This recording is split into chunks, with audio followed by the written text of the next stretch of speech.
Sometimes in life, we have to know when to fold and walk away.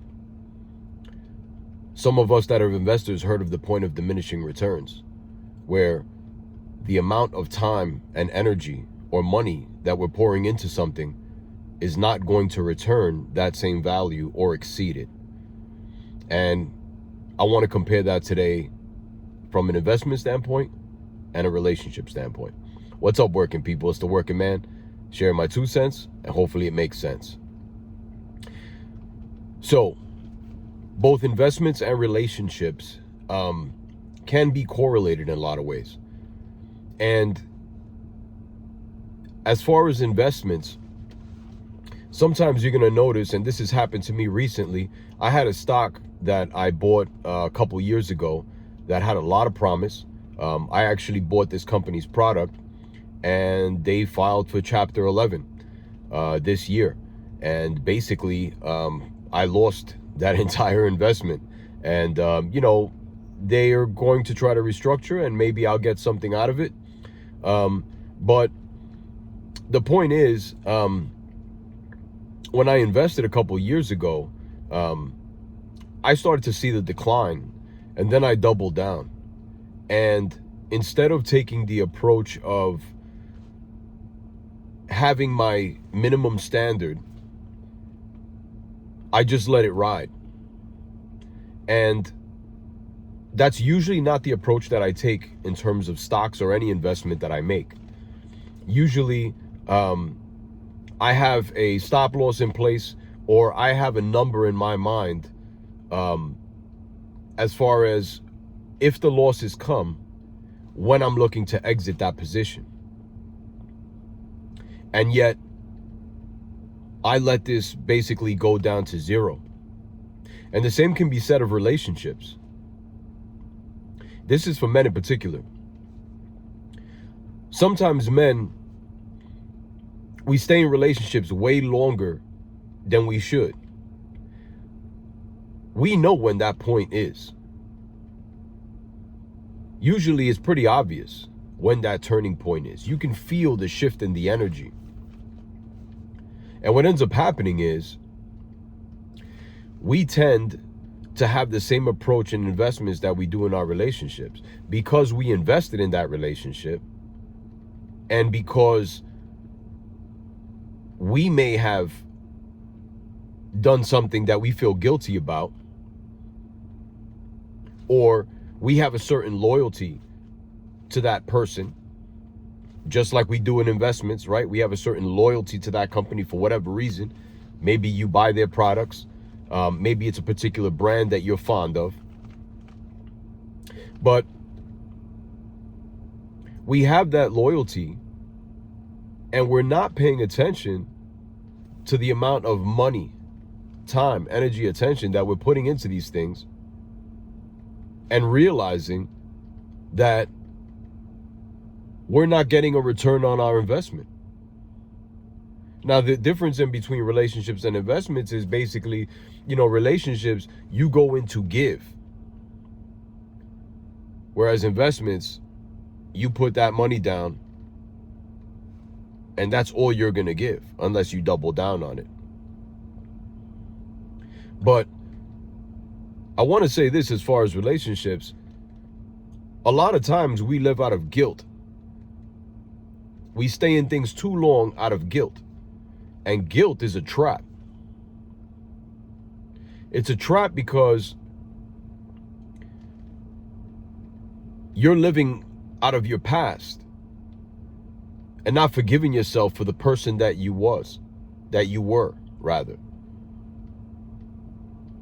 If you can't let go of that guilt, then how are you going to become the greatest version of yourself that you can possibly be? And there are people in your life, and it may not be just in your intimate relationships. It may be a family member or somebody that you live with. And these people are stealing your energy. They may be doing this subconsciously too. They may be jealous of you. They may be a hater. There's people in your life right now that are hating on you, and you don't even know it. because you don't want to pay attention to those little subtle cues that they give you.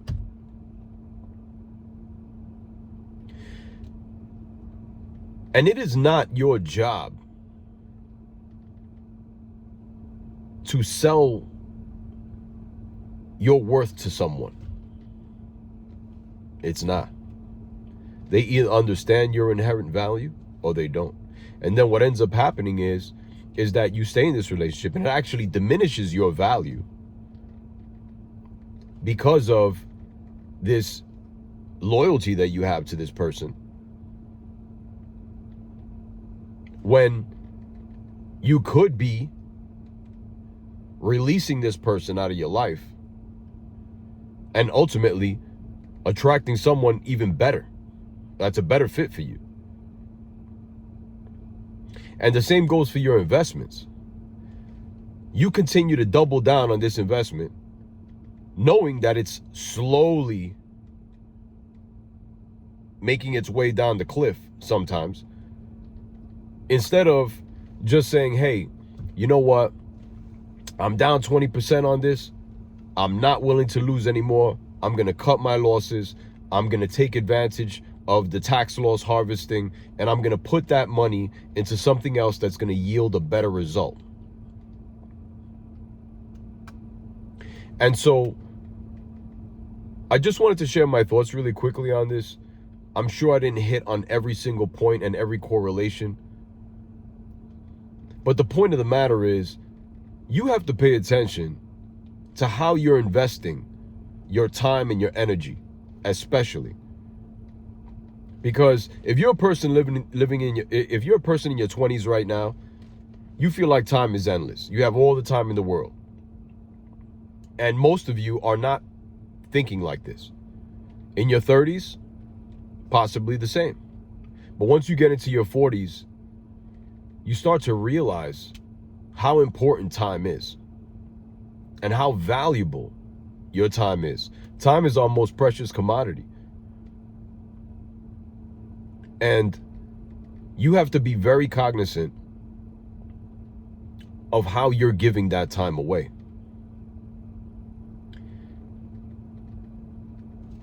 So be mindful of not only where you're putting your money,